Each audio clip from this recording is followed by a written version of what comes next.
Education and Communities Committee.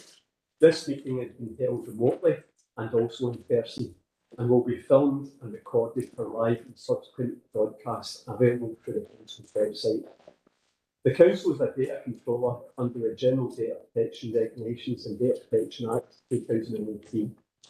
We broadcast and record Council's meetings to fulfil our public task obligation to enable members of the public to observe the democratic process.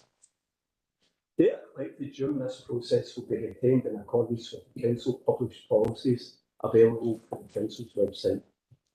Members of the Council are reminded that they should follow the Council's established meeting protocols, including around the use of the chat facility, and that comments made in the chat are visible to all participants of the meeting, which may include members of the public who have also received invites to this meeting.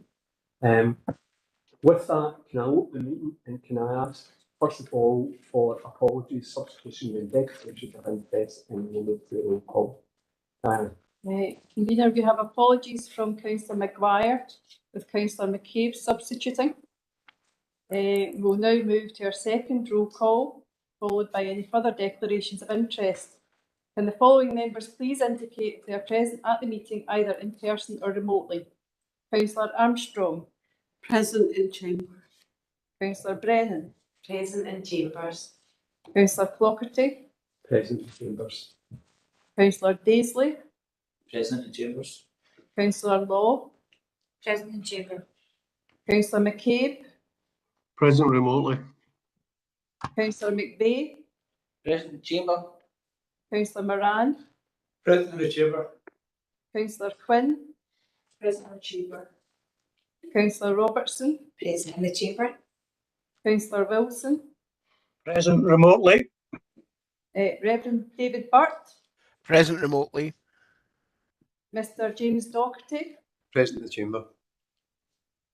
Reverend Fraser Donaldson. Present remote.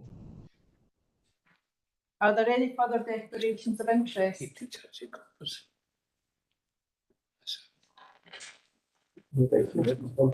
It's just for me as the convener, first of all, to welcome along Jim Docherty.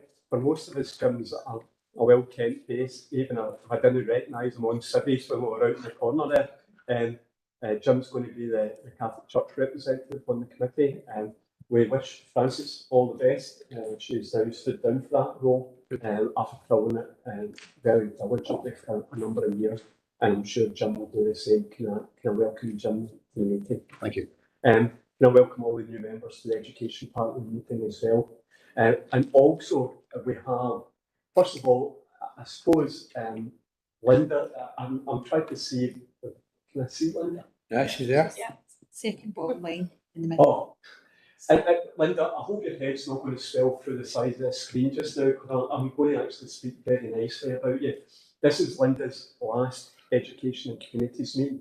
And now when I say that, Linda's ahead of a P5, really, that's what I would call it anyway. And I've got to admit, over the last few years, Linda has overseen the expansion of the P5 services within Inverclyde. And really, when you think of where we were to where we are now, a lot of the credit goes to Linda and her team. I know she'll want to mention her team as well, but Linda is the head of that team and virtually led us all through many bids to the Scottish Government, through many rebuilds, through many builds, and our value to the education services in Inverclyde can't be underestimated. Linda, it goes without saying, you will be really missed. I'm sure you will enjoy your retirement. I know you've got at least one item on the agenda today. It will give you a chance at that point. But can I just say, on behalf of the committee, to thank you very much for all the service you went in. And I think for all this, it is a very genuine thanks for all the work you've done through this time.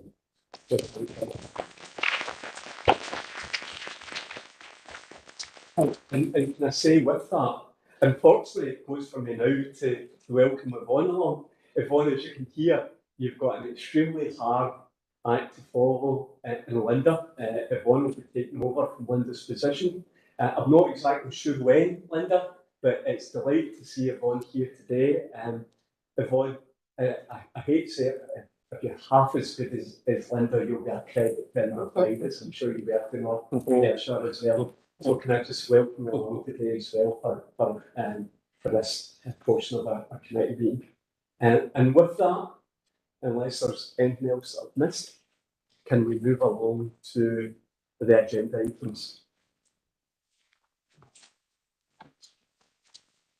So the first agenda item is agenda item number 6.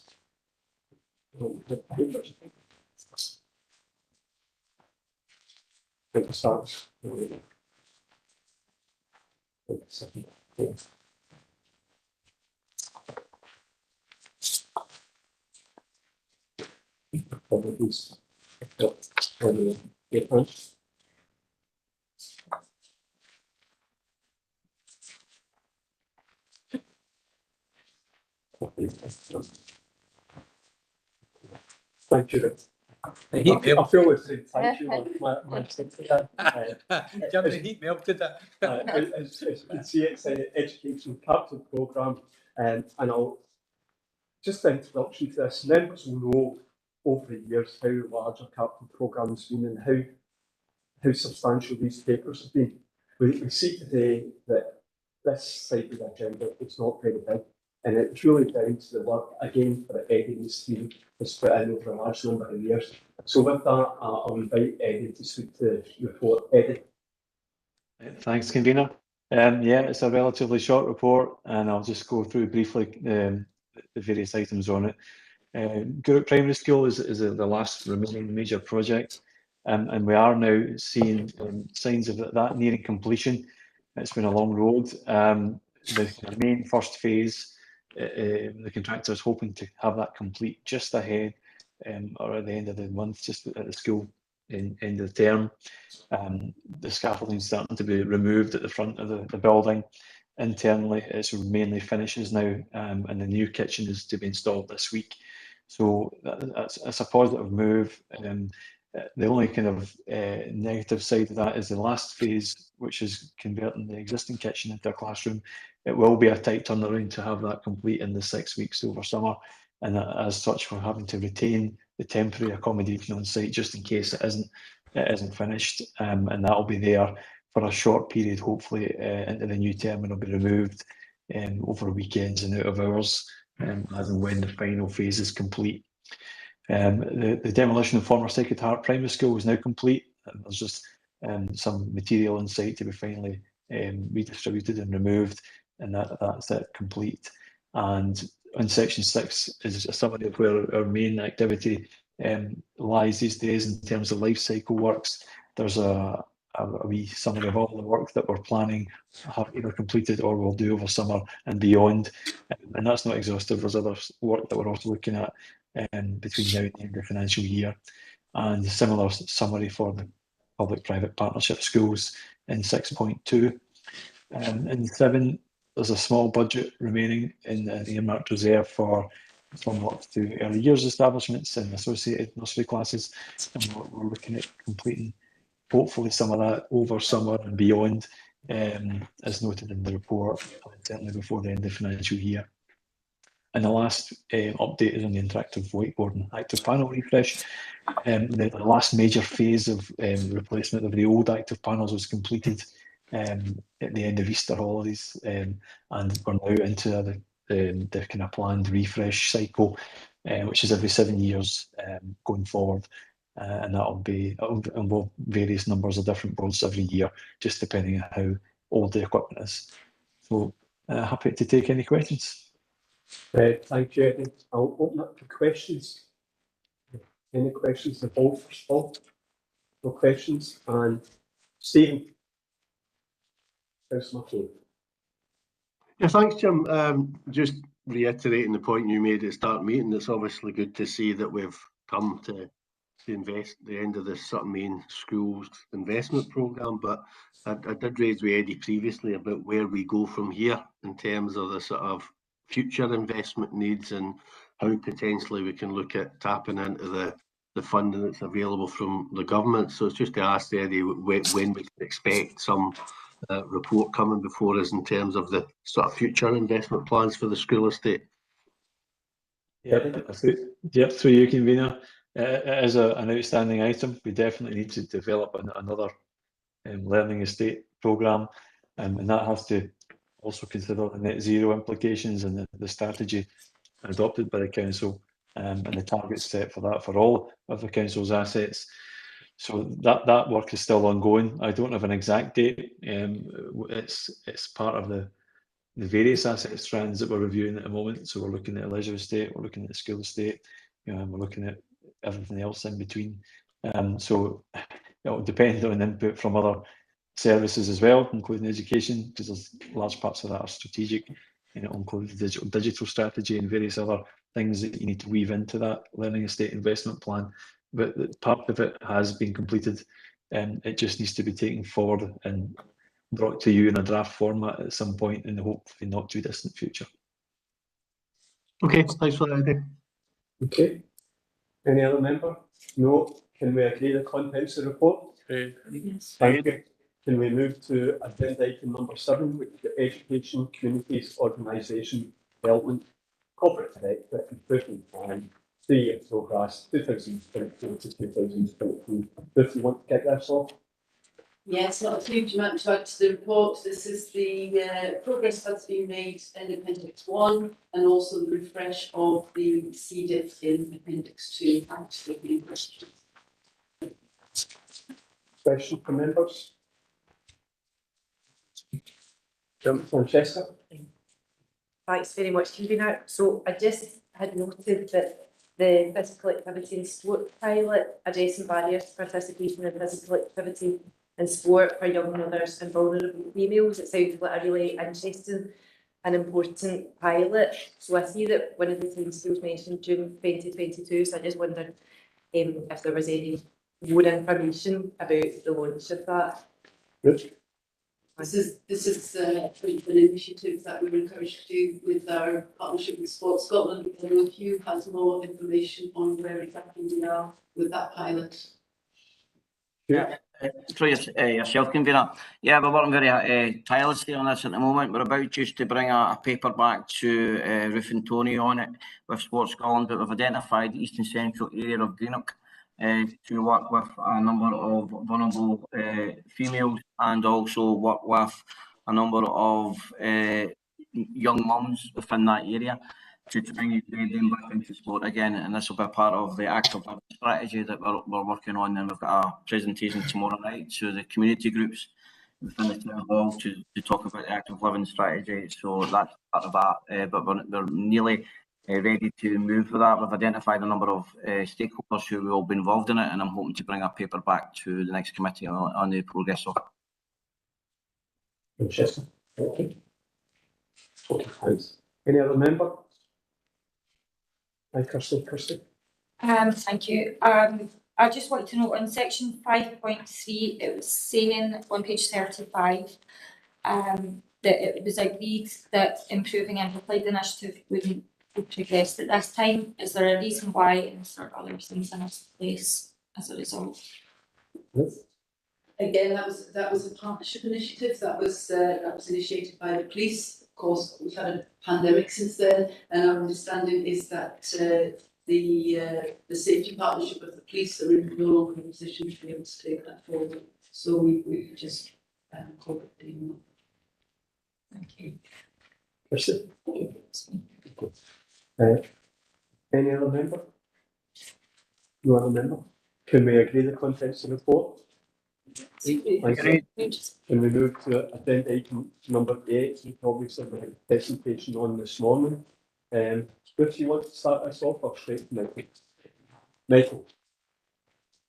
Thank you, through you, convener. So I don't have much more to add to the report, given that we had a full hour on this morning with members at a briefing. Just to clarify, in the recommendations section, the standards and quality report is for noting, and the service improvement plan is for approval. The only thing I would say is that this brings us back into the usual cycle of reporting and planning, whereas during the pandemic we've been slightly out of kilter, but we always would want to try and be bringing these two documents to yourselves and schools around this time. As we've explained this morning, that informs the schools improvement planning process going forward. So I'm happy to take any questions. Thanks, Michael. Any questions from members? Leslie, Kirsty? Thank you. On page 134, it refers to a focus group of pupils from St Stephen's and Port Glasgow High Schools. I was just wondering why those schools were chosen specifically to discuss the issues about substance misuse and things like that in education, and if it would have been possibly better for a more representative group of young people to be used from across Inverclyde, so that we could get a better understanding of the Inverclyde-wide basis. And then also my second question would be, in page 170, it talks about the status of the mental health provision for mental health services in schools.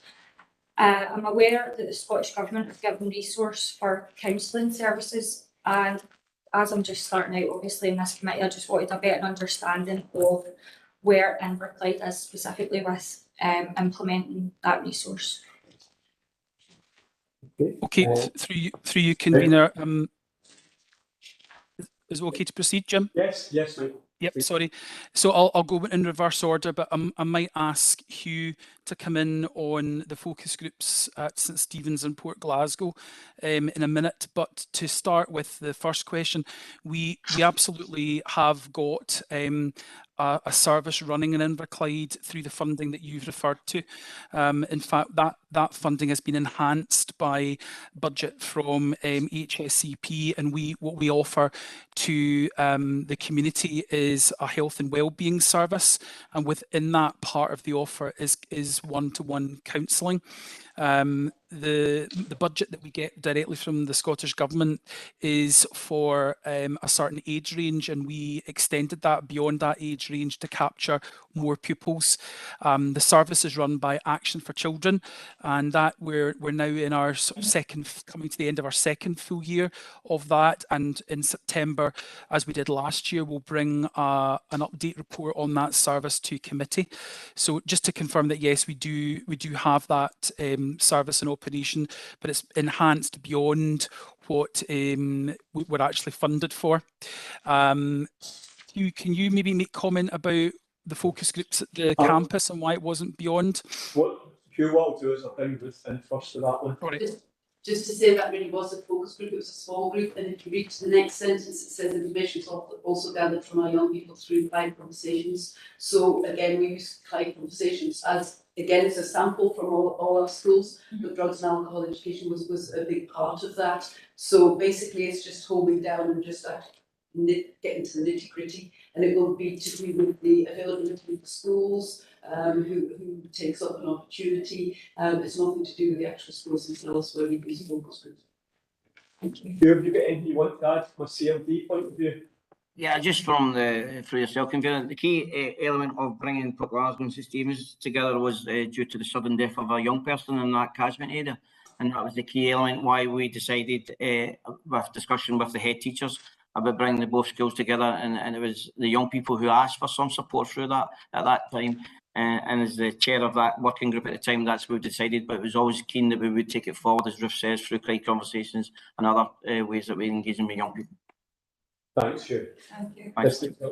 Okay. Can I bring Stephen in? Stephen? Yeah, thanks, Jim. I was only able to attend the first half hour of the briefing this morning, unfortunately, because I had to take my son to college, and it's obviously a very comprehensive report, and it was a very comprehensive presentation, but maybe just to ask Michael sort of more succinct question in terms of what would you view, Michael, as the key strengths of the education services we're delivering in Inverclyde, and what would you say are the sort of the key challenges that we face if we want to improve those services even further over the coming years? I think we've got a reputation as a high-performing education service in terms of obviously the relative levels of poverty and deprivation we've got. But where would you see is the main areas that we need to improve, as well as what our key strengths are as well? Michael? Thank you, through you, convener. Thank you, Stephen. I think the key strengths for me are that we know our schools and our establishments really well. And within that, the relationships that we have are very strong. So we have a very trusting relationship with our schools. We do allow them, obviously, a great deal of autonomy and empowerment, but we work very closely together. There's a lot of trust. And because we know the schools well, I think the service centrally, through both the Attainment Challenge and our officer capacity at the centre, is able to pull together quite clearly what the themes and challenges are. And when we go into our planning cycle, the plan then reflects, I think, very accurately what we need to do next. I think another key strength is how we have been using data over time and how that's continued to evolve. So the analytical capacity that we have at the centre is quite evolved, and we're now, a lot of authorities are coming to us to understand how we're doing that. I think that's just been nuanced almost term by term. We find another way to look at the data or present the data or think about the data. So I think we're in terms of our performance information, we know anecdotally our schools, but we also know them thoroughly through the support and challenge that the centre provides. I think that the challenges going forward are around increasing level of need, particularly more complex needs around additional support needs. And we can see in terms of the youngsters coming through, young children coming through before they start to engage formally with education, even at the point of their engagement with the early years provision, and across that period, an increasing level of quite challenging complexity of need, which is putting a pressure on, how we meet that both within mainstream settings and in our specialist provisions. And that's a piece of work strategically that we're looking at.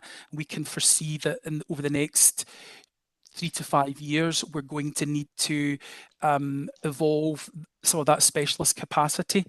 I think another area that's emerging, and I think it's to do with the pandemic, is the speech and language challenges that we're facing, the number of referrals that are coming in for more complex communication needs, but also speech and language input, and then the impact that's then having, or the response that the services are having to make, particularly across early years. I think we're able to meet that need, but the more specialised provision that's required is increasingly becoming a challenge.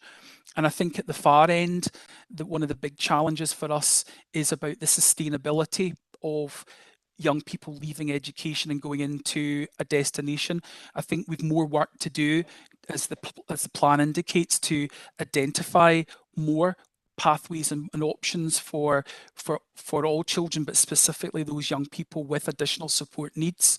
And then once we get them into those destinations, I've just had a meeting this afternoon picking around this again, as to the sustainability of that. How do we collectively, beyond education, work with our various partners to sustain those destinations in the long term, because we are seeing a drop from that and getting into the initial positive destination at the point that leaves school, and then coming back to that pupil 6 months later, a year later, and finding that hasn't been sustained, and how we can work better together to sustain it. I could go on, Stephen, but I think I'm trying to be as succinct as I can be.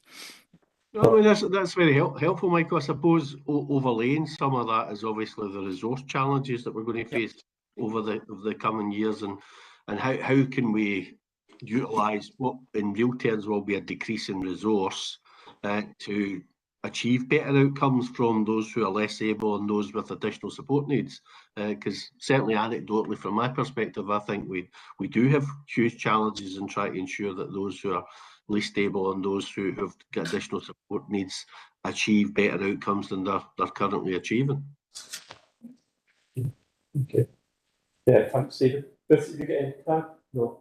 Well, thanks for that question, Stephen, because I think for a lot of new members, it's probably given us the challenges and what we're doing good. So thanks for that. Francesca?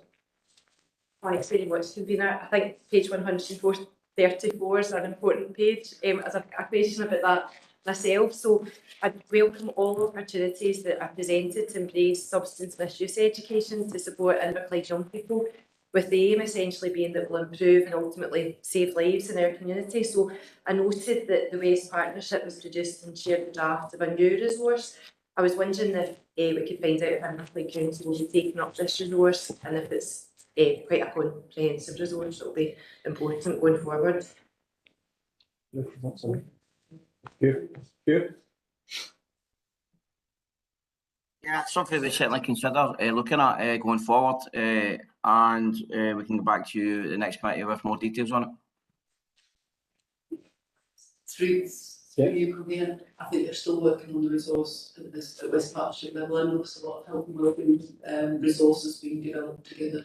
I think they're still working through that one. Thank you, Francesca. Any other questions from any members? Councillor Wilson? Yeah, just a brief comment to bear out what Michael was saying about our reputation for holding data. Two of my primary schools in the last month, heads have shared with parent councils results for literacy, numeracy, reading, etc. at P1, P4 and P7. We never used to get that sort of information. That's very, very useful. And in both cases, the heads could refer back a couple of years to what it was 2 years ago. And in every case, there was an improvement. And I think it's invaluable to parents that they can hear how a school's doing in these key measurements, because it's literacy and numeracy and our children's ability at both that will set themselves up for life. So my compliments, Michael. Thanks, David. Elizabeth? Thanks, Convener. So, the comment I would like to make is one that I made in the briefing this morning, but I'll repeat it because we're live just now. The health and wellbeing survey, the fact that we've decided to do that again I think it's so amazing. It's great, and we went through the pain of getting to the point of a decision about doing it, but we've got there, and I applaud us for doing it, to be honest. The plea that I made this morning in the briefing was really just, I think, on the back of the suggestion of the timing as to when we would be administering the survey. And the point I had made then was, it was almost drawn an analogy with how we do sexual health education. When we do the sexual health components of health and wellbeing in schools, teachers tend to wait until later on in the year when they've built up relationships with the kids, because it's a trickier thing to talk about than some other aspects of their health and wellbeing. And I'm just aware that if we do the survey too early in the new session, then and it's the S1s really I'm bothered about. It's not everybody else has got good relationships in their schools, I would imagine, but your S1s are just moving into their new schools and perhaps aren't going to be as comfortable and aren't going to be as at home, I suppose, in the new school that they would ordinarily be in. And so the plea I had made this morning was just to think maybe about even delaying S1, doing them last or whatever, but just thinking about when we do it so that we don't have a skewed result because of reticent people with less good relationships than they might have a few months down the line or a few weeks down the line. And I'll let you reiterate. Yeah, that's really, I mean, we'll take that away and have a good look at that. We don't, as I said this morning, we'd hope to be in a position to be able to administer the survey before the summer holidays, but bureaucracy overtook us, so I'd have to say. So we will look at the timing of that survey. We have to be very sensitive to the needs of the people, so completing that we always will be. Thank you.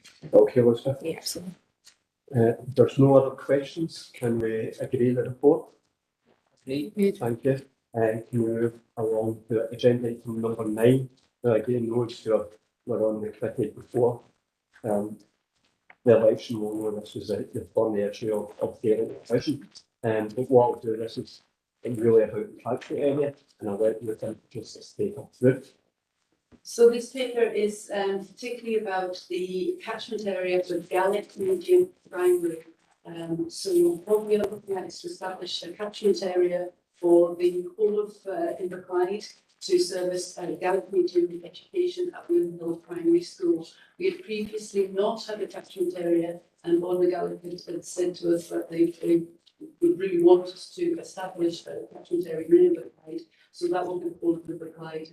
The difference will be that children can now attend without having to submit placing requests, and they will, if they live further than 1 mile from the school, the authority will transport them to the school.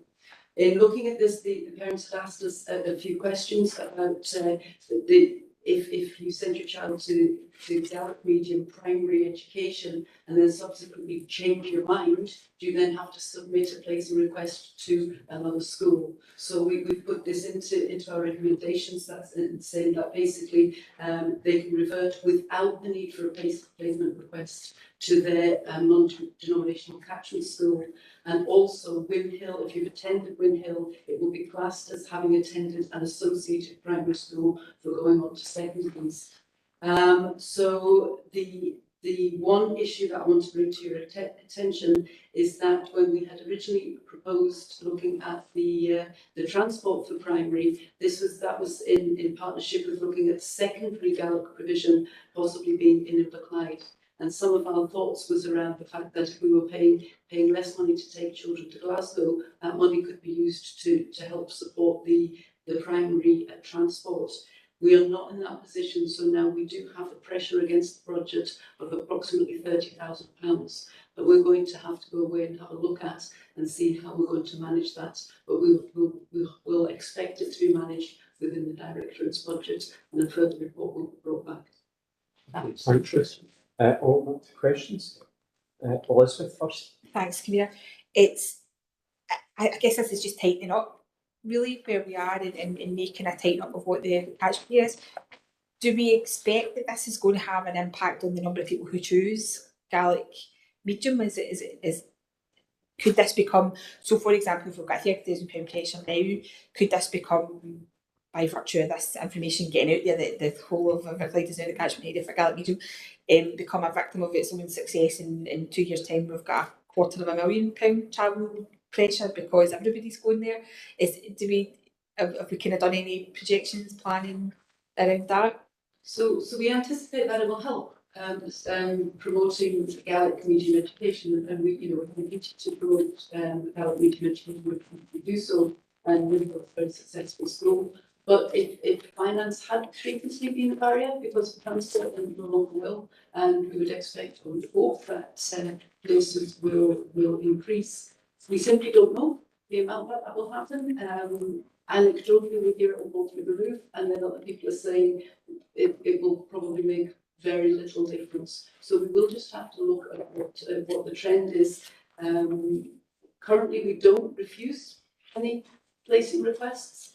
And we know some of our partners in Renfrewshire are also starting Gaelic medium provision as well. So we may have enough room in the school, but what it will look like, I genuinely don't know. Okay, yep. Jim? Through the chair, can I ask Ruth just 2 points? First one refers to this reversion if a child decides that Gaelic medium education is not for them. I was wondering, first of all, if the child is returning to, say, a primary school, would the non-denominational issue still apply? And my second question would be maybe just to explain why this has become a denominational issue and what the thinking behind that is. That's a very good question, and it's one that is a judgment call. So what the parents were worried about was that they wouldn't get a place in their catchment area school. So that having decided to go into Gaelic medium education, that they would,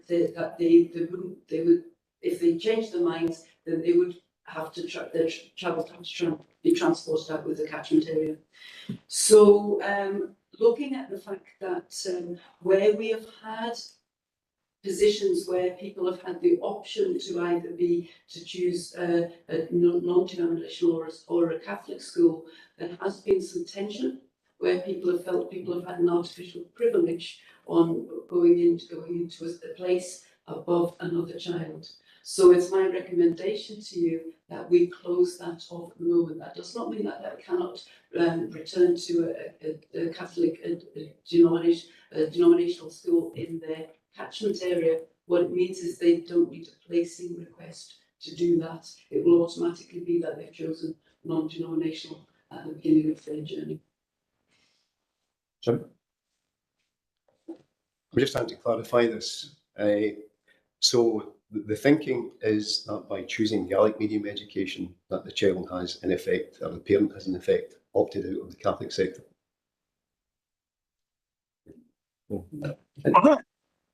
And I suppose was the history of Windhill. Windhill derives from the old Highlanders Academy as well, and the history from Highlanders Academy. I'm looking for any other questions. No other questions from members? No. Can we agree the recommendations? Thank you.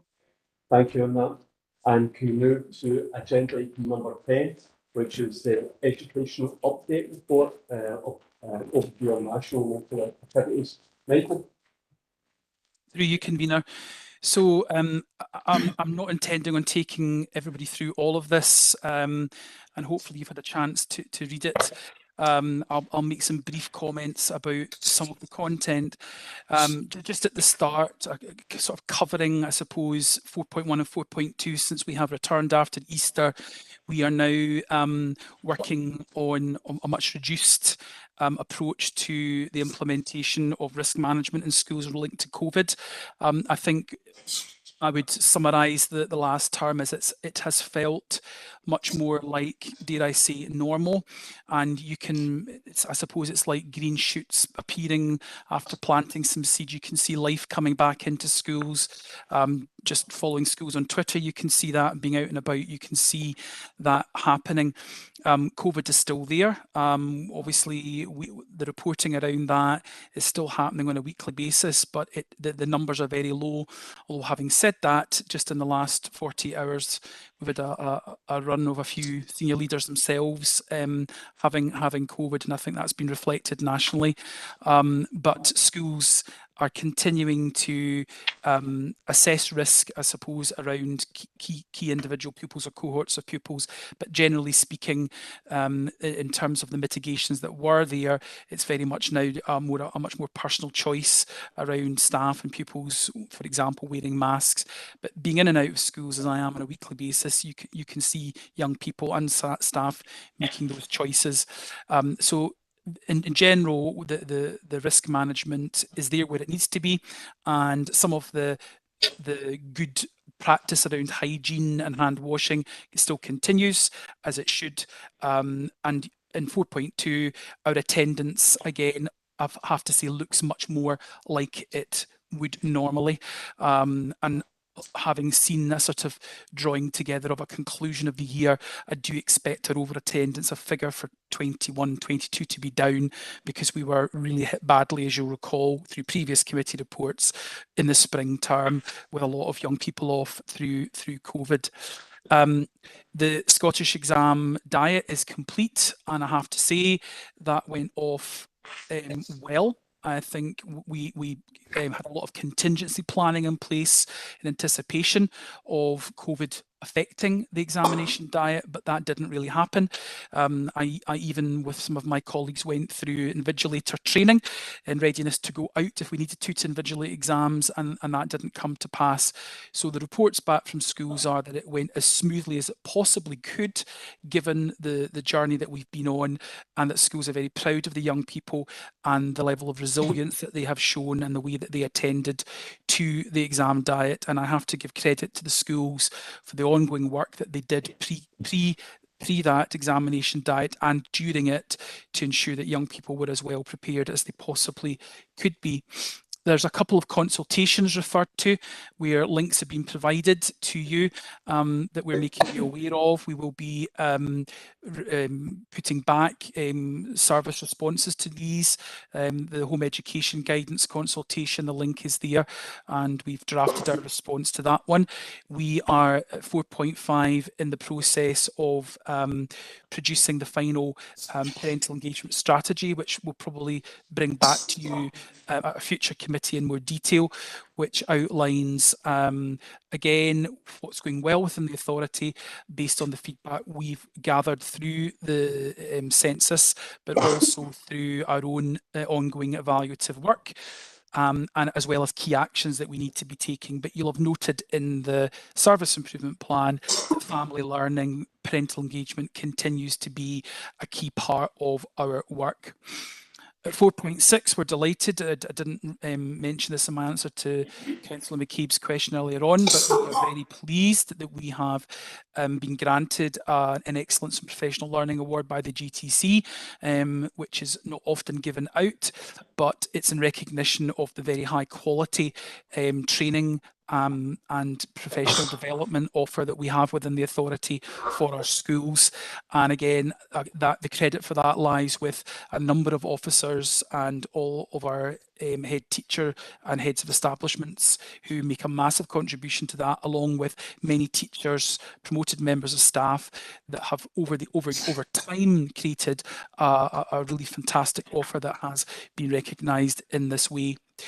Another consultation to refer to, which links back to the presentation this morning, which is about the National Improvement Framework, and a consultation around two specific areas, which relates to the measures of how we're evaluating and measuring progress against the National Improvement Framework. And again, that's to be responded to by July, and we're in the process of pulling together our response to that as a service at the moment. And finally, you'll also be aware possibly that there is a consultation out at the moment regarding school uniform. That's quite a lengthy consultation in that it runs till October. We've made all of our parent councils aware of that. We're seeing parent council chairs again tomorrow, and we will also ensure that they are reminded about that. Schools have been reminded about that, and we'll continue to remind them and promote them to engage in the consultation. And as a service, we will also make a response to that consultation. Happy to take any questions. Thanks, Michael. I'm going to open up for questions. Hi, thanks. Thanks, Michael. My question is on the 4.2, the attendance, and it says Inverclyde schools remain broadly in line above the overall national average. I mean, is the national average at the moment down because of the COVID? I mean, is it low because of the COVID epidemic? I'm sorry, I never went to the webpage to find that out. The other bit, they said the Scottish Government's removed the COVID, non-COVID absent part. So that to me suggests that if attendances are down going forward, it'll be nothing to do with the COVID epidemic, if that's what I'm reading, this has been correct. And also, I'd like to know what follow-up we have on any young person who is missing a lot of school. You know, they just phone and say COVID, or have we got another reason? What follow-ups do we do on that? Because it seemed to me a wee bit ambiguous, you know, what exactly is the policy? We take COVID in, is COVID out of the equation now? So if the attendance goes down, it's actually nothing to do with COVID, it's bad attendance, and if it's a bad attendance, how do you manage it? Right. So through you, convener, I mean, yes, overall, there's no doubt that over the last year or 2 years, really, the attendance data has been affected by the pandemic, by virtue of the fact that young people have not been in school because of COVID, and the high numbers of young people who had contracted it at peak times throughout the last couple of years. Obviously, we had codes that allowed us to ascertain whether that was the reason that they were out of school. And at the moment, I mean, what we can see is a weekly so if you go into that Tableau, you can actually go back over the last year and you can see week by week, week beginning, you can see what the attendance was, and there's a map of the country, and you can then go to Inverclyde and you can see how we compare against all of the local authorities in Scotland. So it is an interesting interactive Tableau that will give you a lot of information, and you'll see that since Easter, as I've said, the average national attendance at certain points has been as low as about 88%, whereas normally you would expect it to be somewhere in the sort of lower 90 range. So there's no doubt that it's been affected. I think the question about what do we do about tracking attendance, there's a lot involved in that, but we do expect all schools to track and account for young people on a daily basis. We have a very clear protocol for what happens when a young person isn't in school on any given day, and first day tracking and calling is done in order to ensure that we know where that young person is. And if we cannot get through to emergency contacts, parents, whatever, we then have a very clear protocol about contacting colleagues both in police and social services in order to track that young person down. So on an ongoing basis, if all of our schools track attendance on a very regular basis and have a lot of systems and process for identification of trends for individual young people.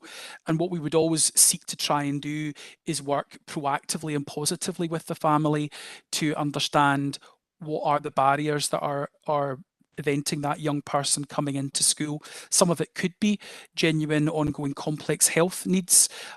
Some of it could be anxiety. We talk about anxiety-based avoidance of school, but the expectation is that if that is the case, that the school key partners who may already be involved or need to be involved would be involved to create a plan for how to improve that young person's attendance at school. There is much more to it than that than I possibly got time to talk about now, but we've done a lot of work over the last couple of years despite the pandemic to improve our approaches to the tracking of attendance on a daily basis and over time, and then responding to individual pupil cases and family cases with a range of different partners, including Barnardo's, through the Attainment Challenge. Thank you, Mike. Michael, the reason I'm bringing this up, because I was watching a programme the other night there, and certainly councils in England are bringing back co-attendance officers, and it's people going and physically visit the families, because with the digital world we live in, social media and telephones, there's a lot of that stuff we do is over them wave areas, what we call it. But sometimes if you have a physical presence there, there's somebody's his task is to go and visit these families to find out what the problem is. I mean, do we do that? Yep. So through you, convener, yes, we do. If as I've said, obviously in an immediate situation where we haven't seen the pupil, what we would ask families always to do is contact the school via email, phone call on the first day of absence to give a reason for the absence. And if we're not getting that level of communication, then I can think of a case last week where within hours of being clear that we weren't getting that communication back, it had been agreed who was going to go to the house. And on occasion, head teachers and deputy heads will do that, depending on the relationship they have. But we also have home link staff. We also have obviously Barnardo's workers who will do that. And I suppose in many ways, it's all about that relationship, that trusting relationship with the family, rather than coming down on the family to try and understand what are the barriers here and what can we do to support the family and the children to make that journey into school. I've heard interview answers for doing a lot of head teacher recruitment recently, hearing a prospective candidate talk recently about actually themselves going and getting the children because the family were having some challenges for even for a week, and just going and getting them and walking them to school, and that made the difference because the parent maybe didn't have the capacity to do so. So yes, we do go to houses, both in an emergency situation or, obviously we would want to have a positive communication with the family around this, and sometimes the conversation about who has the best relationship with the family, the trusting relationship that they could go and speak to them and elicit what some of the challenges might be. Thank you, Rob. Thank you, Mike. Any other member? If no other member, can we? I suppose my only comment with it is that to me there is a genuine fear about COVID as well. Are we over COVID? You know, when the testing machine is now no longer going to be there, how are we going to survive going into the winter and autumn period if there is an uptake in it? It's just to get that probably reassurance from yourself, Michael, that if we need to push the button for COVID, that we are still got the ability to change our schooling at very short notice, if that makes sense to you. Yeah, I mean, so obviously through you, convener, we are well versed in this, and if we needed to put, I mean, and in some cases, just in the last week or so, where there's been maybe some evidence of an increasing number of cases, head teachers have maybe had to put back in some degree of mitigation or a reminder or a refresh to staff about some of the things that we could do to protect ourselves. But going into a more enhanced situation nationally, absolutely, you know, we're as ready as we ever were, and we know exactly where we need to go with that. Putting back in, you know, I can't believe I'm saying this, but putting back in bubbles or restrictions into schools is something we don't want to do, but if we had to do it, we would be able to do that very quickly. No, thanks for that, Michael. Any other questions? If not, can we convene the report? Thank you. Agenda item number 11. Now, hopefully, Linda, if you're big enough build up this agenda item, this will be the last one you present this committee. So again, welcome, and I'll let you go ahead with your paper. Thank you, Jim. Thank you for your kind words and for that, and I'll do my best to present the paper appropriately. So through you, convener, the first of the 6 early learning and childcare updates is on Blairmore Nursery School in Greenock. The current head teacher retires in August 2022, and this allows education services to consider the future leadership of the school. The plan is for an informal consultation to be undertaken with stakeholders at the beginning of the new session in August 2023. This may lead to a formal consultation being carried out, and a further report would be submitted to committee in September 2022 regarding this. Since the submission of this report, we have appointed an acting head teacher who will ensure that Blairmore Nursery School continues to deliver high quality learning and childcare throughout this period, and she'll support the staff and community through any potential changes. Moving on to the second update, which is on the earmarked reserve, an area that we've brought to committee on numerous occasions over the last 2 years. The earmarked reserve has been used to enhance services to support recovery, and these interventions can be grouped into COVID-19 recovery, health and wellbeing, play pedagogy, infrastructure and ICT. Almost all the interventions that you approved for session 21-22 are continuing in the current year until June 2023, and these are detailed in section 5.2 of your report. Moving on to the third update, which is the summary of the early learning childcare admissions for session 2022-23, and that is detailed at section 6 of your report. And I'll just briefly draw your attention to some of the details within the section. For session 22-23, we've got 584 new applicants coming in to get what we would call their anti-preschool year. Most of these parents chose to have a placement within a local authority provision. It's also pleasing to note that 81% of families were allocated a place in their first choice establishment. When parents are applying, they're asked to identify 3 establishments to ensure, well, hopefully that we can allocate one of these. So that figure has increased this year, and obviously we're pleased to be able to do that. There have been a number of pressures this year, including an increased number of deferred entries, which has obviously put a bit of pressure on the service, the closure of West College Scotland, which I will refer to later on, a lower uptake at one of our partner providers, and a lower uptake of places with childminders. So all of these things have created some pressures, and a particular area where we felt the pressure this year has been Port Glasgow. However, we continue to review placements, and we have been able to resolve many of the challenges that were presented at the initial allocations in March of this year. Moving on to the next update, which is around the funded provider, again, Happytot setting in Greenock and Inverkip, who committee are aware that have failed to meet Scottish Government's national standard and Inverclyde Council's contract. Officers from Education Services continue to provide support and challenge.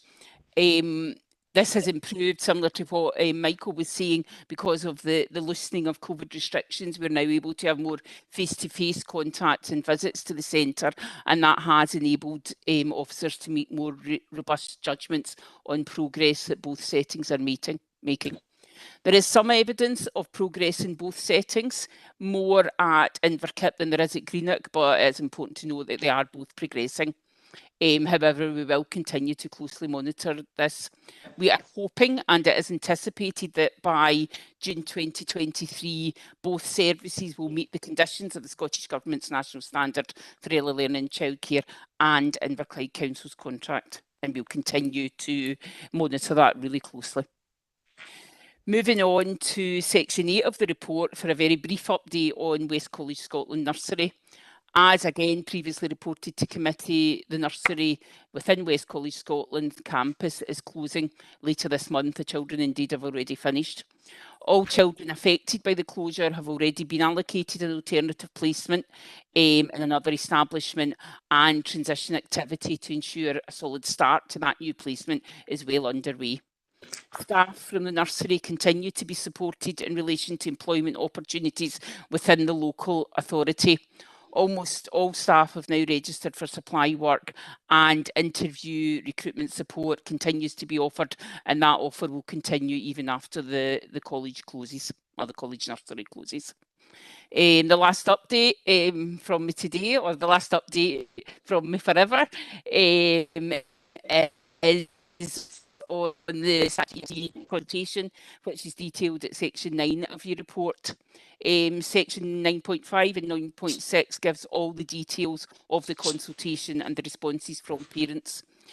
The consultation didn't give us any major surprises. It did not identify significant issues or gaps in the provision across Inverclyde. However, the service will continue to review and adapt services, including increasing the availability of term time provision, that 9 o'clock to 3 o'clock placement that we've often referred to at committee, and childcare provision, wraparound provision for parents in employment, education and training. And again, where capacity exists, we make use of any surplus capacity for both these services. And we will, as you will have seen within the consultation report, we will endeavour to improve information for parents on placements, flexibility, wraparound and blended care. We are mindful that there is a range of complexities around the service we offer, and we want to make sure that parents are informed and make the right choices for their children and families. Happy to take any questions. Thank you very much, Linda. I'm sure you'll be inundated with questions. The first one I've got is from Robert. First of all, Robert.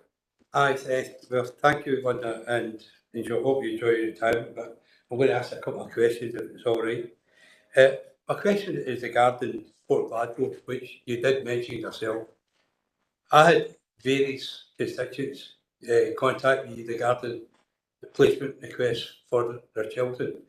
And the thing that annoyed me is that someone could actually spit in the nursery school and they were unsuccessful in their application. The second one were also unsuccessful. To such extent, they were left with take it or leave it. And the end of the day was, these people were frontline health care workers who had been working through the pandemic, who were all clapping for and saying what a fantastic job we're doing. And then when it comes to getting the child into the nursery of choice, there is no choice. Now, I'm bringing this up because I'm duty bound to bring it up because my constituents contacted me. I spoke to Ruth, I spoke to people, and I've told it's within the policy. Well, I'd like to look at the policy again. So how can the policy, we talk about the related areas in catchment areas for primary school and secondary school. So why is there not one for nurseries?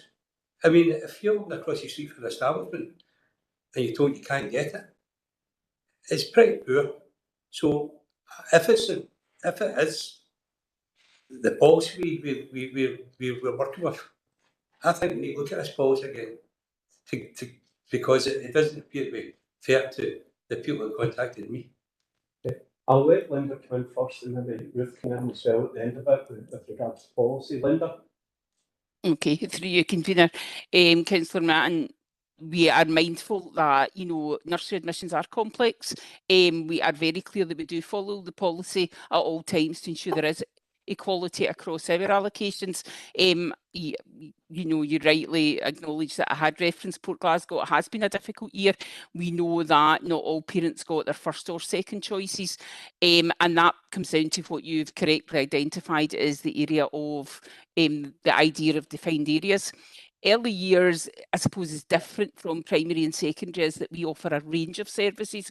So rather having a specific nursery that is your allocated nursery, i.e., for example, if we use Port Glasgow, if you live very close to St John's nursery class at the bottom of Port Glasgow, but you need a service that provides provision for children under 3, extended day, extended year, which isn't available in St John's, the policy indicates that we must have a wider approach to that, indeed as the Scottish Government's legislation around this. So a defined area for a child living in Port Glasgow is Port Glasgow, to make sure parents can access the widest range of service to meet their needs.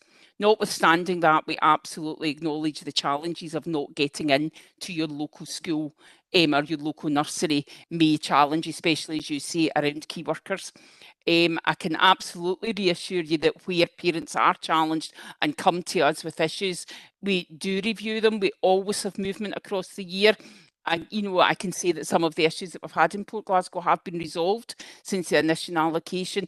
We've managed to extend the provision of 9 o'clock to 3 o'clock term time places, which is where, as many members of the committee will know, we're often challenged. So I can give you reassurance that we are trying to meet parents' needs wherever possible, but unfortunately we can't always guarantee a first or second choice. Thanks, Linda. Thanks, Linda.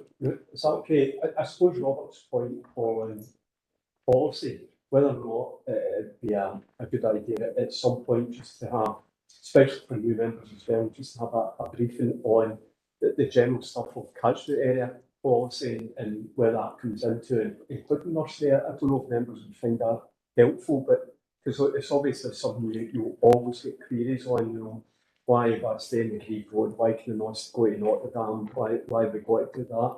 So I don't know if at some point in time we could include the nursery section within that, with that possible. We can always review our admissions policy, and certainly we've been looking at the survey of parents as well, looking at how we allocate places. But some of the issues Linda has raised means that we have to have a policy that allows for every situation, especially in the nursery area. So, for instance, if you only ever got into a school nursery but you wanted a family centre, then that wouldn't be fair on people who needed a different pattern of childcare. Also, we have to be very careful in that the proximity to the nursery versus the pattern that will suit you needs to be taken into account. I can assure you the policy is very extensive, it's very fair for admissions, we can have another look at it. We also need to have a look at, or need to think about the fact we have 2 preschool years. And if a nursery is full of people in their anti-preschool year, we tend to want to keep consistency for the young people. That has pros and cons. It can mean that the following year it alleviates places. but we try and keep as much consistency for the young people as possible. We have revised the admissions policy, or we've certainly reviewed it when we were looking at the 1140. I'll hand over to Linda as to whether or not we have any intentions to do a complete review on the back of that. But I know that it's what we understand the policy to be meets the needs of what we need to do. Linda, do you have any further comments? Through you, convener, we don't have a formal plan to review the policy. We do look at it every year from feedback from parents to see, I suppose, in terms of the procedure, is there anything we can tighten up? Is there anything we're changed? But there is not a planned review for the policy, although if that was a decision of committee, that could obviously be undertaken. I think what I'm doing in the first place is maybe get a briefing on the overall catchment so that members have got an understanding of what a catchment policy is, and that could include the early years with at some point in the future. I can promise to do that. I think it might, if it's helpful, we could do a briefing on how we allocate places both for schools in admissions and also for early years, because there is a slight difference in how we do that because of the nature of the different sectors. Okay. Okay, thanks, Francesca, sorry. Thanks very much, convener, and it's lovely to get one committee meeting with Linda before she finishes up. So thanks so much for the update on West College Scotland Nursery. I just wanted to note really that a real appreciation for the support that has been given to workers from the nursery, and also to put out a message of support to the staff, families and children there during this time of transition. So thanks for all the work that's been done there. Okay, Francesca. Thanks. James. Thanks, convener. I've got two questions around agenda item 7, which is Happy Tots Greenock Inverkip. So firstly, are members able to view the specific reports to show where the improvement areas are for each site? And secondly, given that there seem to be failures and the top 2 of the top 3 high priority reasons for choosing a childcare provider, which are in the ELC consultation, namely being the reputation of the provider and the care inspectorate grades, what happens in June 2023 if Happy Tots still isn't getting it right? Thank you. Thanks, James. Linda.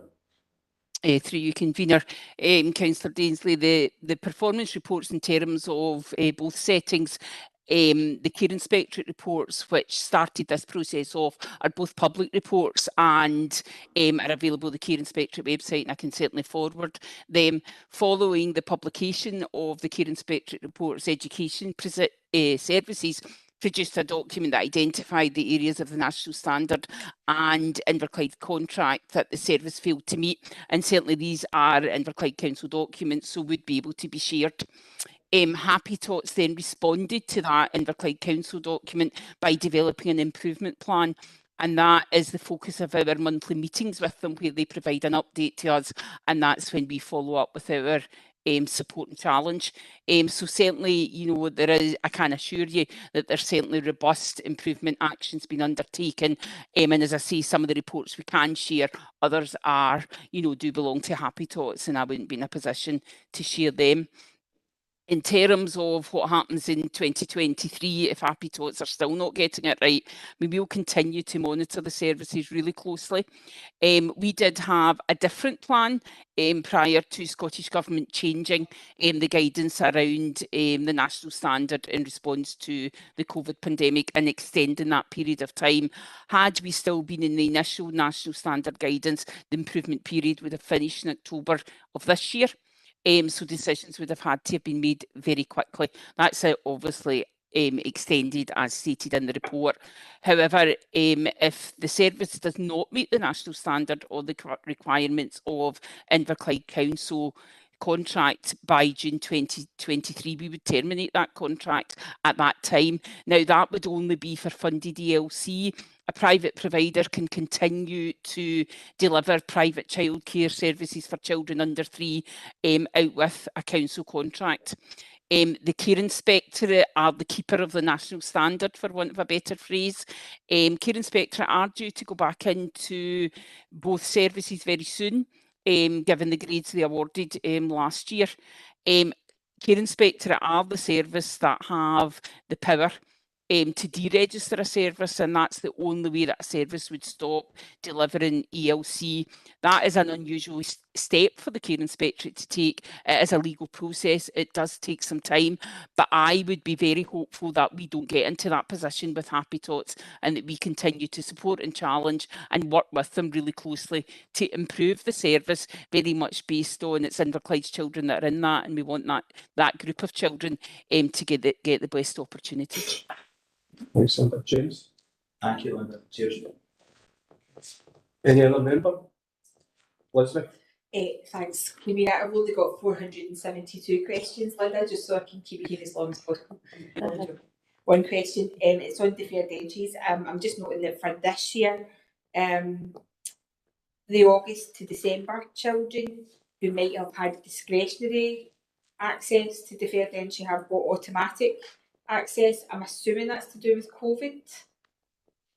And if not, correct me if it is or whatever, if it's a temporary measure, which again I'm thinking it might be, how do we take that away because it can become something that's been put in place and actually could be quite hard to remove again if indeed that's the plan. Linda? Through you, Convener. Thank you, Elizabeth, and I'm delighted it's only one. At the present time, children with January-February dates of birth have an automatic entitlement to a deferred entry. The August to December, as you rightly say, are the group of children that have a discretionary. So it's discretionary for the local authority to grant August to December birthdays. We have a good record of granting these to families.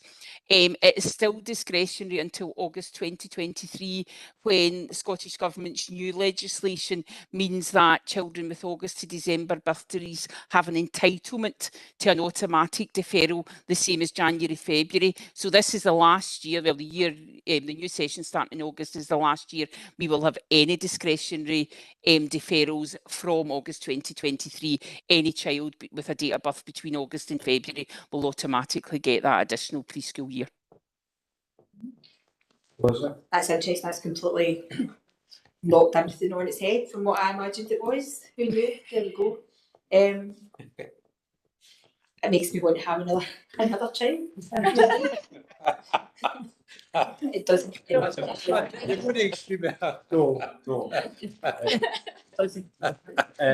Any other members? If there's no other members, it just leaves me to thank Linda very much again for all your report over the years, and thanks very much, Linda, and all the best in the department. So thank you. Well done, Linda. And we move along to agenda item number 12, which is the election of the parent representative. Short date of the Yes, there's good news and bad news. So the teacher representative, we've got 2 applicants, so we're holding a ballot and an election count next week. So we'll inform you of the teacher representative. And the bad news is that there was no nominations for the parent representative. However, when we say we'll continue to pursue this matter, we have a few arms at the backs at the moment.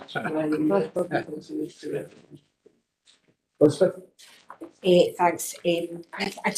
I kind of feel for the parents, I really do, because a lot of them haven't even been physically at their own parent councils, never mind coming to be the parent council of all parent councils that is the education planning.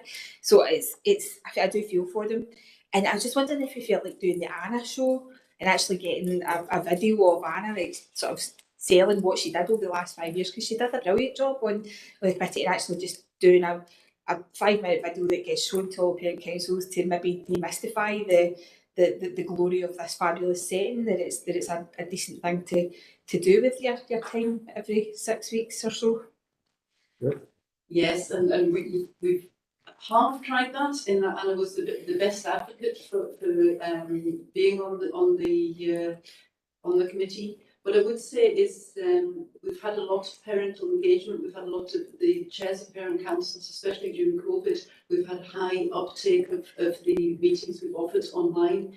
Sometimes because it's tended to suit. We've had a wee bit of a drop off now as things are returning to normal. And as you say, people are going back to a different type of parent council. We suspect, and this happened last time when we went out for parents, we suspect that once we've had the summer holidays, people are back up, we've got the parent councils up and running, we might get a few more willing volunteers, and we'll try them again. Okay, that's okay. When? Yeah, I'm just wondering if the introduction of live streaming has an effect on the presentation.